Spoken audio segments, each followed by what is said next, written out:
అక్కడ చేయగలిగాం. చంద్రబాబు గారికి కూడా చెయ్యాలని ఉంటుంది, కానీ అక్కడ తిట్టేస్తాం ముందుంది. కానీ అందరు ఎదురుకుండా మందలించారు.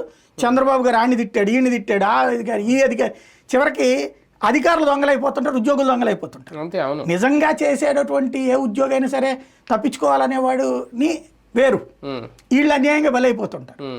అట్లాంటి సిస్టమ్ని ఈయన చివరిలో అర్థం చేసుకోకపోవడం వల్ల ఉద్యోగులే 2004లో చంద్రబాబుని దెబ్బతీసింది.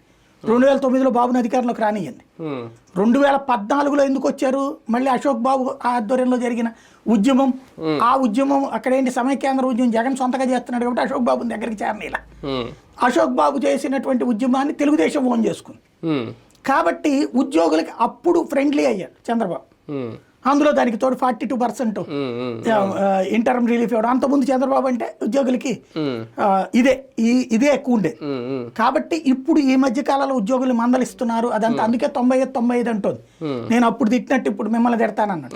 ఇక్కడ బేసిక్గా నువ్వు ఉద్యోగిని తిట్టు, నువ్వు అదెందుకు చేయలేదు ఇదెందుకు చేయలేదు అని. ఫర్ ఎగ్జాంపుల్ నిన్న అక్కడెక్కడో మైక్ పని చేయలేదు, డీడీని పిలిచి తిట్టేశారు, బాగానే ఉంది. అసలు ఆ మైకు వాళ్ళ దగ్గర నిధులు ఇచ్చావా? నువ్వు నిధులు ఇవ్వకుండా నువ్వు ఆ మైక్ రాలే పని చేయలేదంటే ఏం చేస్తాడు? వార్నింగ్ కూడా ఇచ్చారట వాళ్ళకి. అదే నేను అనేది, ఇక్కడ నువ్వు కన్సర్న్ నిధులు ఇచ్చి అది సక్రమంగా వాడని అధికారిని మందలించు.